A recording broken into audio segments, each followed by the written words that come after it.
This is Terry Kurtz On-Line reporting on Victor Valley, High Desert, and Mojave River Valley events, activities, entertainment, sports, and history. A multi-agency law enforcement task force targeting train robberies across Southern California has resulted in over 50 arrests and a recovery of $8 million worth of stolen cargo, including 20 stolen vehicles. The case was spearheaded by the San Bernardino County Auto Theft Task Force, SANCAT. The months-long investigation served a series of search warrants throughout San Bernardino, Riverside, and Orange counties, as well as one location in Arizona. The raids were part of a complex investigation involving numerous stolen vehicles and miscellaneous cargo stolen from trains. 51 suspects were arrested during the wide-ranging operation. Authorities recovered 20 stolen vehicles, seized 20 firearms, 48 gallons of liquid methamphetamine, and 425 pounds of crystal methamphetamine.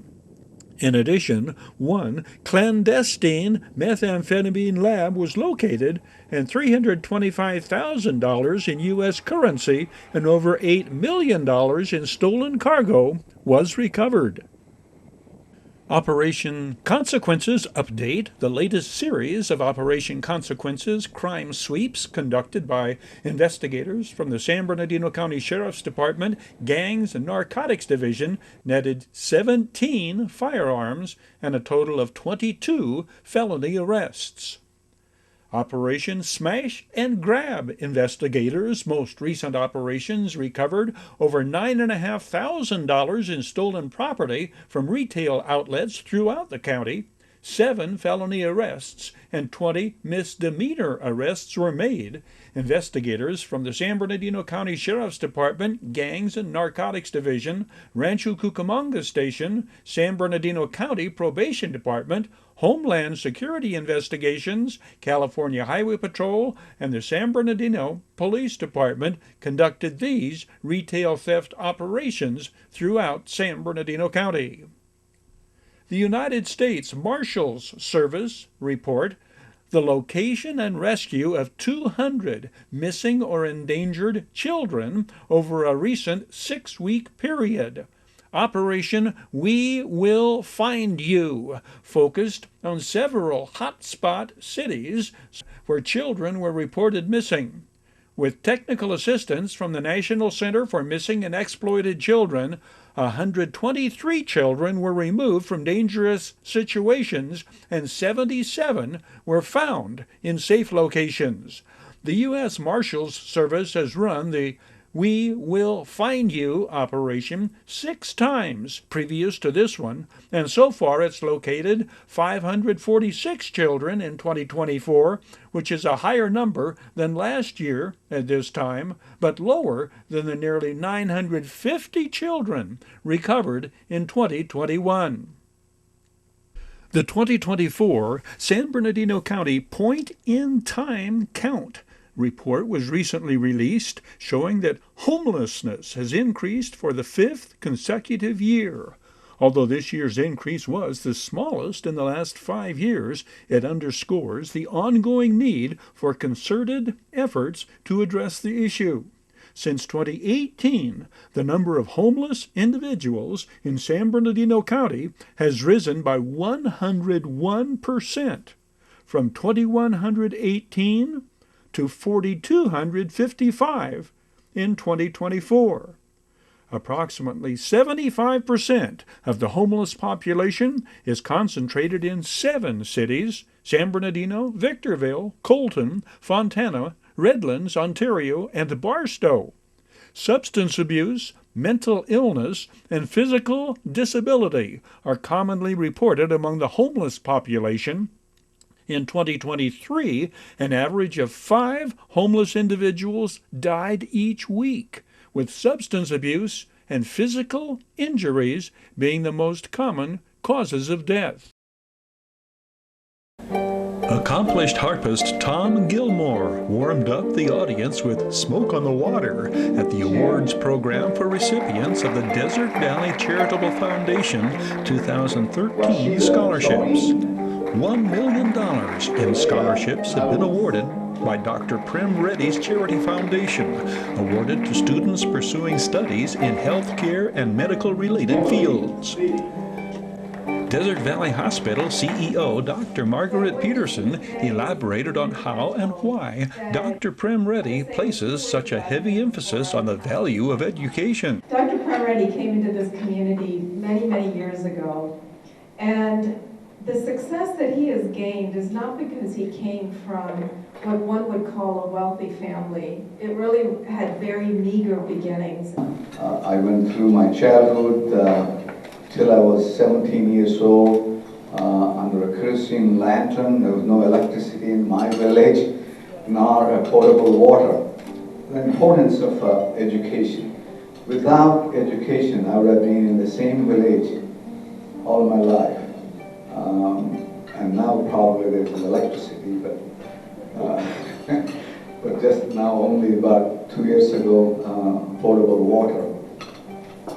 So all this could have been accomplished only through education. So I encourage you for your commitment to go to college and pursue further career. Excelsior Aviation Medicine and Engineering Academy Principal Derek King introduced the scholarship recipients. Victor Valley College valedictorian Summer Whiteside flew back from Cripple Creek, Colorado to be at the awards presentation. I'm going to tell them about my experience in the ICU and finding out how a nurse can make you feel better than you actually should feel or make you worse, and how the nurse that I want to be based on how I was treated in the hospital. Yeah, I'm going to apply for a BVC's nursing school, and then my ultimate goal is to go into get my master's in nursing and nursing anesthesiology. MC Val Christensen of the Victor Valley College Foundation surprised Corita Broski, who received an iPod Mini for being the student with the highest evaluation review score overall. 58 honor students receive financial assistance this year. I wish you all the best and success, all the success in your lives and in pursuit of education and your dreams. Thank you for coming here tonight.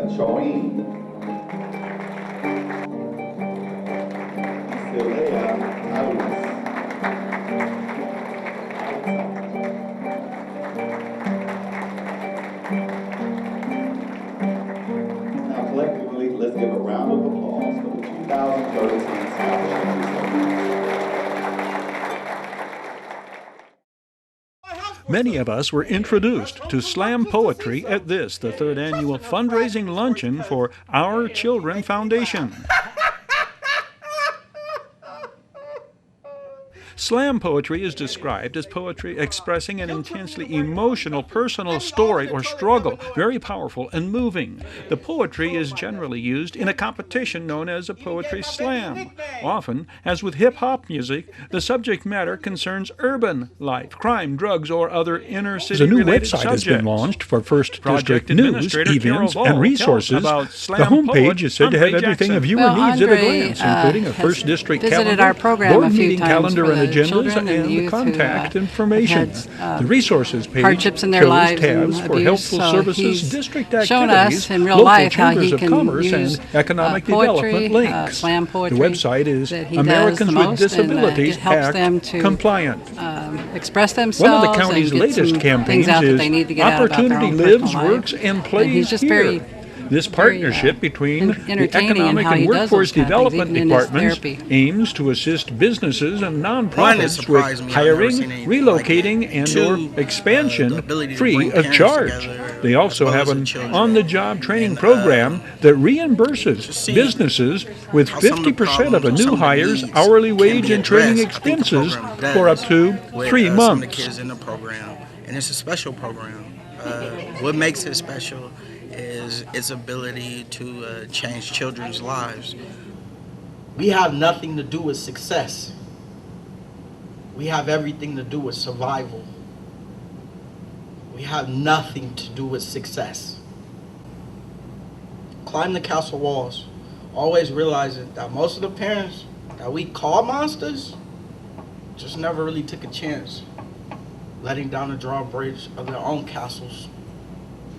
So how dare we call anyone monster? Thank you for your time. If we can all, as human beings at times, throttle back, take one step back, and think before we move, I think that we can make a lot of change.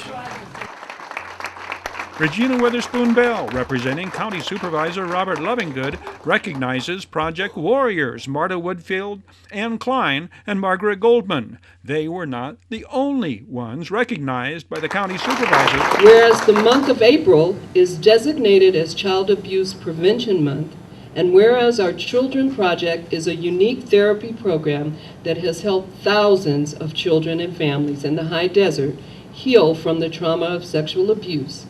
And now, therefore, be it resolved that the 1st District San Bernardino County Supervisor, Robert A. Lovingood, does hereby recognize our Children Project as an official therapy program for helping children and families in the high desert community. The Our Children Project has been kind of an outreach ministry of ours for a number of years. This is the only program in the high desert that helps the children who are victims of such abuse. We work with victims of sexual abuse, and we work with youth offenders as well, and parents, and it can be a biological parent, it can be a guardian, a foster parent. So we work with both aspects so that we can have one group to address the victim and then one group for the parent support.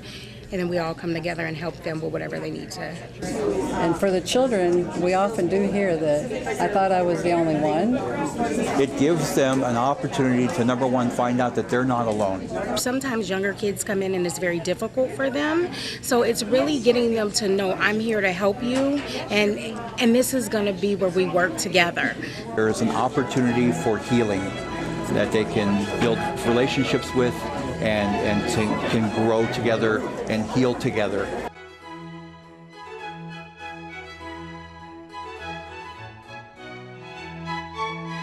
One local high school has taken huge strides toward water conservation. Granite Hills High School in Apple Valley will receive $60,000 to go toward the new desert-friendly landscape throughout the school's senior quad, thanks to community partners Mojave Water Agency and Liberty Utilities. Through a unique partnership among Mojave Water Agency, Granite Hills High School, and Liberty Utilities, students will learn to save water, grow fresh produce at school, and then prepare meals with these vegetables and herbs in the culinary program. The Granite Hills Students Skills USA Community Service team designed the landscape. The newly landscaped area is expected to save the campus $9,600 a year in water costs. When two people get married and they become one, the blending of this is it can be very godlike. So it can be very beautiful. So I was very happy to see something like that, other than just a typical Western with guns and not a lot of depth. Episodes 12 and 13, Tales of the Frontier, The Bride. Let's meet the ladies of The Bride. I'm really excited because I've never done anything like period before, and it's hard to find opportunities to do things that aren't contemporary with people who really know their stuff, and everyone working on the production knows this time period so well, so it's been great to work on. Did Two Gun Productions offer the opportunity to do new and different things? Absolutely. I've never done a Western.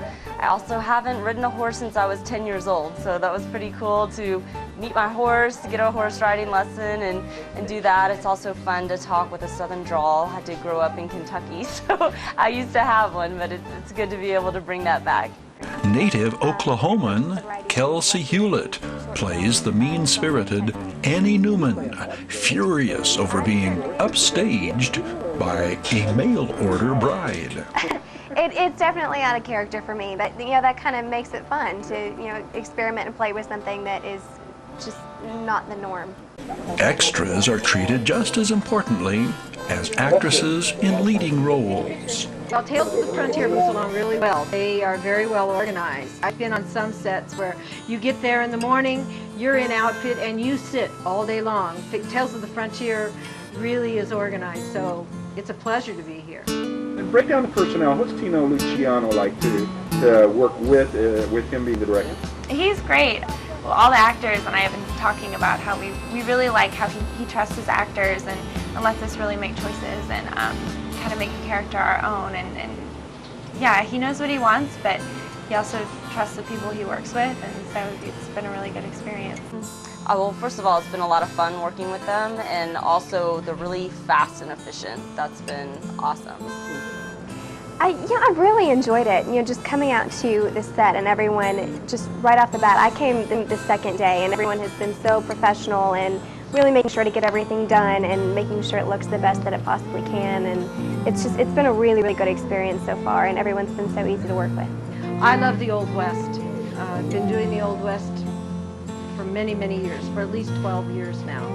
And bringing back the Old West in its authenticity is my life. As attractive as the ladies of The Bride are, the stealer of scenes this day, Moses, the miniature mule.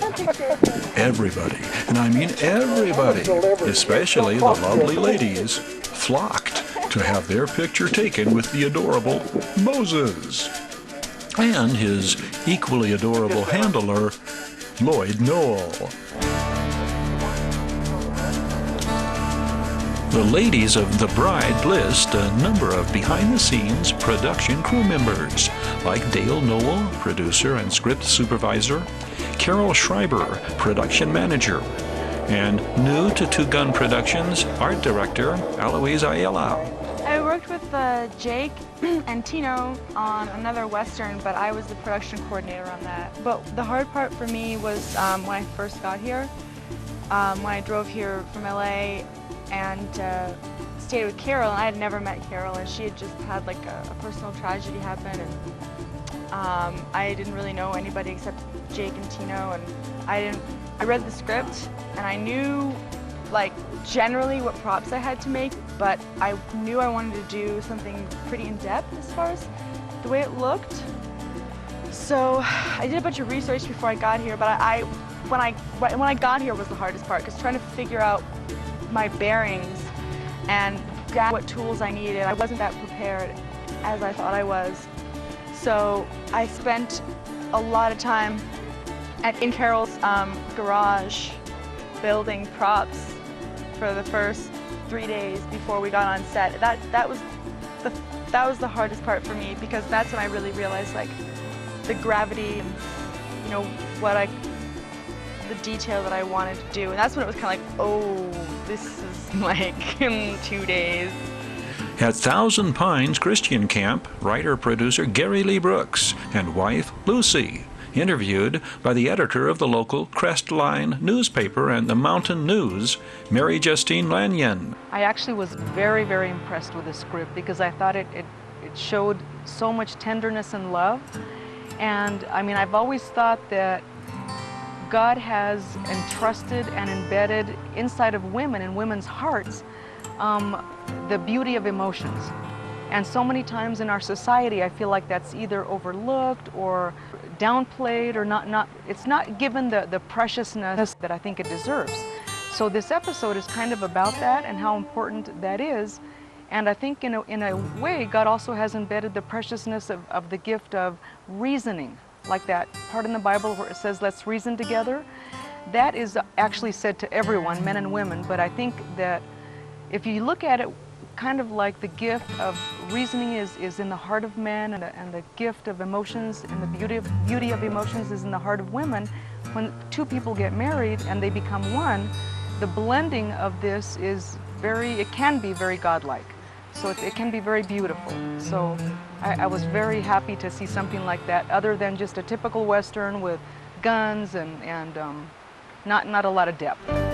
The Bride, the two-part episode, wrapped the first half-season of production of Tales of the Frontier.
The Bureau of Land Management has elevated its seasonal fire restrictions for public lands managed by the BLM California Desert District.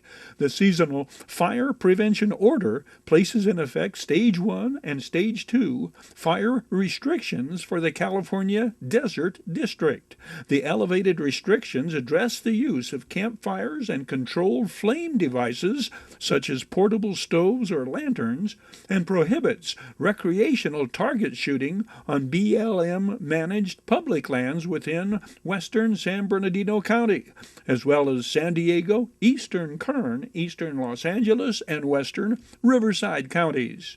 Campfires are only allowed in designated metal fire rings in developed campgrounds. Always have a 5-foot circle cleared around your campfire and have a California campfire permit. California campfire permits are available free of charge at offices of the Forest Service, the Bureau of Land Management, and the California Department of Forestry and Fire Protection, or by visiting readyforwildfire.org. No campfires or recreational target shooting are allowed during any red flag warning or fire weather watch. Violation of this order is punishable by a fine of up to $100,000 or imprisonment of up to 12 months or both. Our desert tortoise is targeted for added protection, and Joshua Tree National Park looks to be expanded, according to the annual report from the Mojave Desert Land Trust. Climate disruption and habitat loss continue to threaten both of the desert's protected species. To save critical desert tortoise habitat, the Land Trust is coordinating a 3-year project to restore one of the most heavily impacted region for the state's reptiles, which is expected to be uplisted by the state to endangered. There is also a proposal underway to expand Joshua Tree National Park to the east in the Eagle Mountain area by about 17,000 acres. The Land Trust currently manages over 60,000 acres across the California desert. The nonprofit organization reports nearly 2,500 acres of land were transferred to the Bureau of Land Management in the Old Woman Mountains Wilderness Area and Mojave Trails National Monument in 2023. The Land Trust has conserved 120,315 acres of the California desert to date, some of which are conveyed to federal agencies to be incorporated into national parks, monuments, and federal wilderness. As part of ongoing stewardship needs last year, staff removed nearly 7 tons of trash, including tires and household waste. The Bureau of Land Management has awarded 2 grants totaling almost $5 million to accelerate the training and placement of excess wild horses and burros into private care. These grants are part of the BLM's efforts to encourage more adopters to give a wild horse or burro a good home. The Adoption Incentive Program provides up to $1,000 to adopt an untrained wild horse or burro from the BLM. The goal of the program is to reduce BLM's recurring costs to care for unadopted and untrained wild horses and burros, while helping to enable the BLM to confront a growing overpopulation of wild horses and burros on fragile public rangelands. Thanks to its Adoption Incentive Program and the online corral, the BLM has doubled the rate of private care placement over the last 5 years. Your help is being sought to clear our San Bernardino County shelters by adopting, not shopping. If you are looking for a new four-legged friend, the First District is home to several animal shelters with dogs and cats in need of loving homes. Local shelters include the Hesperia Animal Shelter on Santa Fe Avenue and the Apple Valley Animal Shelter on Powhatan Road. For more information, please call 760-240-7555. The Victor Valley Community Services Council is offering free homemaker services, transportation, and activities for seniors ages 60 and older with mobility challenges. Residents can join the group in its monthly shopping trips where they pick you up, take you home, and assist with lifting and carrying items. For more information or to reserve your seat on the bus, call 760-243-9646. The Victor Valley Community Services Council is offering free mobility devices. Do you know a senior in need of a mobility device? The Victor Valley Community Services Council provides free wheelchairs, walkers, bedside commodes, canes, and more to those who qualify. The agency recently received a generous donation of wheelchairs from High Desert Second Chance. For more information, please call 760-243-9646. A new website has been launched for First District news, events, and resources.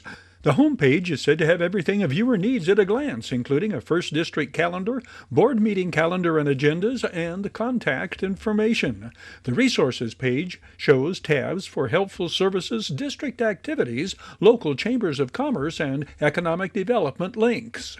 The website is Americans with Disabilities Act compliant. One of the county's latest campaigns is Opportunity Lives, Works, and Plays Here. This partnership between the Economic and Workforce Development Departments aims to assist businesses and nonprofits with hiring, relocating, and/or expansion free of charge. They also have an on-the-job training program that reimburses businesses with 50% of a new hire's hourly wage and training expenses for up to 3 months. San Bernardino County birth and death certificates are now available online. San Bernardino County's Vital Statistics Registration Office has launched a new service that allows residents to purchase certified copies of birth and death certificates online. Currently, the service is available for births and deaths that occurred in the past 2 years. Records for events older than 2 years can be obtained at San Bernardino County Hall of Records.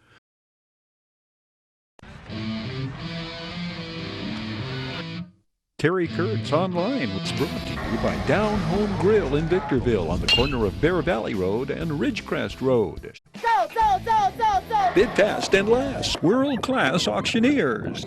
Zolu Quality Truck Body, family owned and operated since 1954. The Bradco Companies, our area's longest standing full service commercial brokerage firm. Iwanzak Law Firm, trial lawyers for serious problems. We Got 'em Tees, your headquarters for custom screen printing and mastercraft embroidery design. and by the Holiday Inn in Victorville. The Holiday Inn, Conference and Convention Center for the High Desert, and destination of choice of visitors and travelers to the Victor Valley.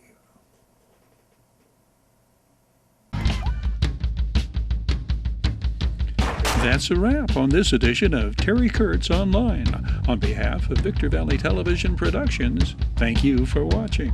We hope to see you again next time around.